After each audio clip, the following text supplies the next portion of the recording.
Walk into any British supermarket and you'll find a dozen brands of Scotch eggs competing for your attention. Same golden breadcrumb coating, same promise of proper British pub food.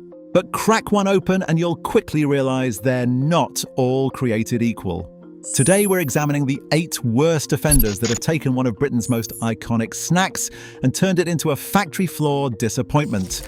And the 2 rare brands still doing it properly. In 8th place, Waitrose Essential Scotch Eggs set a new low for pork content, clocking in at just 25%. Despite the premium branding and a price tag that suggests quality, the ingredient list tells another story. Water appears before pork fat, a clear sign that the sausage meat has been diluted to the point of near irrelevance. To hold this sparse mixture together, Waitrose relies on emulsifier diphosphates, an industrial binder more common in budget burgers than in essential deli snacks. The only virtue on offer is the use of free-range eggs, but even that cannot mask the irony of a product that charges more for less meat. Forum regulars on Overclockers have even called them really good, proof that a golden breadcrumb and a posh label can distract from the numbers. When essential means 75% not pork, it is marketing, not quality, that is doing the heavy lifting. Number 7. Wall's Scotch eggs have become a fixture of the British meal deal, but the ingredient list reads more like a chemistry experiment than a recipe. With only 26% pork, Wall's relies heavily on potato starch, sugar beet fibre, and even pasteurised egg white to hold the whole thing together.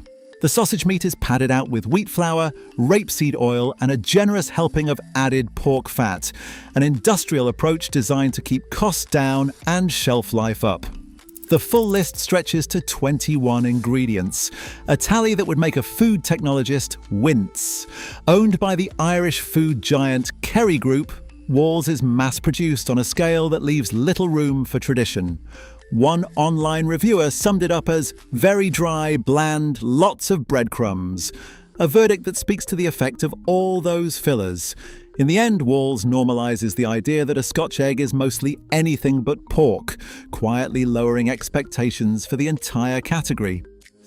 Sainsbury's standard Scotch egg puts on a patriotic front with its British pork label, but the numbers tell a less appetising story. Only 26% of the product is actually pork, leaving a remarkable 74% made up of fillers like fortified wheat flour, rapeseed oil, and water. For shoppers, the expectation is that a mid-market brand will deliver something better than the bare minimum, but the reality is a sausage layer so diluted that even loyal customers have started to notice. Sainsbury's own website hosts reviews describing the eggs as decent but watery, while the Cambridge Foodies group is less diplomatic, calling them simply crap and adding, "I expect better from Sainsbury's." The British pork claim becomes a shield for mediocrity, quietly eroding trust in the brand. It is a reminder that provenance, when used as marketing, cannot make up for a lack of substance. Number 5. Tesco standard Scotch eggs take the low meat formula in a different direction, swapping out the usual wheat filler for a medley of dried potato and sugar beet fibre. The result is a sausage layer that is less meat and more root vegetable, with only 26% pork holding the whole thing together. Dried potato acts as a sponge, binding water and starches into a texture that mimics sausage meat while quietly cutting costs. Sugar beet fibre, meanwhile, bulks out the mix and keeps the mouthfeel soft, even as the pork content stays stubbornly low. The ingredient list reads like a lesson in tuber engineering: flour, water, potato derivatives, seasoned with just enough spice to pass as savoury. One Overclockers forum regular summed up the experience with a single word: generic. When you cut one open, the breadcrumb to meat ratio is genuinely startling. More filler, less flavour. It is a masterclass in making a Scotch egg that tastes of almost everything but pork. Number 4. Iceland. Scotch eggs take the art of misleading labelling to its logical extreme. The front of the pack proudly declares pork sausage meat 51%, which sounds reassuring until you break out the calculator. That 51% refers to the sausage layer, not the whole product, and inside that layer only 55% is actually pork. Do the maths and you are left with a Scotch egg that is approximately 28% pork overall. It is a legal sleight of hand that slips through the Food Information Regulation loophole. Technically compliant but designed to confuse. Cheap fillers bulk out the rest. But the real trick is in the arithmetic. 51% times 55% does not equal a meaty snack. For shoppers glancing at the pack, 51% looks like a promise of quality. In reality, it is a masterclass in how to say less by saying more. When the numbers are this slippery, you have to wonder what else is hiding in plain sight. Number 3. Morrisons standard Scotch eggs managed to squeeze in just 27% pork, but the real story is what gets added to make up the rest. Dextrose, essentially sugar, appears in the mix, along with sodium phosphates, a stabilizer more at home in processed cheese than in sausage meat. These additives are meant to hold the filling together and keep it moist, but they raise the question, why does simple sausage meat need industrial help to stay in shape? The answer is clear when you read customer experiences. One Amazon reviewer reported opening a 4-pack to discover a Scotch egg with no egg at all, a quality control failure that is hard to top. On the Student Room forum, Morrisons lands dead last in a worst of poll, just ahead of Asda. For a supermarket that can produce decent premium versions, this budget Scotch egg feels like an insult to anyone expecting something even remotely traditional. Number 2. Asda standard Scotch eggs stand out for all the wrong reasons. With just 29% pork, more than 2/3 of each egg is something else entirely, mainly potato starch, wheat flour, and water. The label's promise of deli-style ingredients is little more than marketing spin, especially when the ingredient list reads like a cost accountant's dream. At just 43p per egg, Asda delivers the cheapest option on the shelf, but the price is achieved by stripping the product down to the bare minimum of actual meat.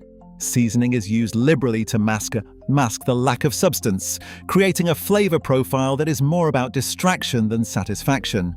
The Student Room forum rates Asda's Scotch eggs as the second worst, while Overclockers describes them as not far off nasty, hardly glowing endorsements. Cut one open and it's clear the breadcrumb layer dominates, leaving the sausage meat as a thin, seasoned afterthought. In the end, Asda's formula is simple: sacrifice meat for margin and hope that nobody is reading the label. And finally, in first place, Co-op standard Scotch eggs occupy a peculiar spot at the top of the worst list, a paradox that's hard to ignore. With 30% pork, Co-op manages the highest meat content among the budget offenders, yet that still means 70% of each egg is not pork. What sets them apart is a relatively clean ingredient list. No potato starch, no dried potato, and no dextrose lurking in the mix. The sausage layer is built from British pork and free-range eggs, with fewer additives than the competition. Cambridge foodies rate them number 1 for taste, describing the filling as juicy and fresh, a rare compliment in this category. But the question lingers, if the sausage meat is this decent, why not simply use more of it? The result is a product that tastes better than its rivals, but still falls short of what a Scotch egg should be. Co-op proves supermarkets can make a good sausage layer. They just choose not to. In the end, it's the best of a bad bunch, and a reminder that even small steps toward quality are possible, if not always fully realised. Number 2. M&S Runny Scotch Egg marks a turning point, a mainstream supermarket product that finally puts more meat back where it belongs. With 36% pork, it stands 6 percentage points above M&S's own standard gastropub version, and 10 percentage points above the supermarket average. The ingredient list reads like a return to form. British pork fat is listed separately, and the seasoning includes sage, coriander, nutmeg, and pimento. Not just a generic spice blend. The real showstopper is the runny yolk, achieved through careful timing rather than industrial shortcuts. Cut one open and the difference is immediate: soft golden center, well-seasoned sausage, and a proper crumb. At around 88p per egg, it is nearly double the cost of a budget version, but the sensory payoff is clear. M&S proves that higher quality is possible at scale, and that real technique, not just marketing, can justify a premium price. And finally, in first place, the Jolly Hog Scotch egg stands as the benchmark for what this snack can still be. Here the numbers tell a different story. British outdoor bred pork, RSPCA assured, makes up nearly half the product, around 45 to 50%. That figure leaves supermarket rivals trailing in the dust. Each egg is hand-molded, not machine extruded, so there is no awkward rattle or empty air inside, just a snug wrap of proper sausage meat around a free-range British egg. The coating is whole-grain crumb, not the usual industrial breadcrumb, and there is not a whiff of potato starch or sugar beet fibre in sight. At around £2.50 per egg, this is a premium treat, but as the Overclockers Forum puts it, very good indeed. The Jolly Hog proves that craftsmanship and quality ingredients are not just possible, they are still available if you are willing to pay for the real thing. Across all 10 Scotch eggs, one truth emerges. Mediocrity is engineered, not accidental. Fillers and clever labelling now define the category, while real craft survives at the margins. Ultimately, what is inside depends on where we spend our money and whether we bother to read the label. Choose wisely.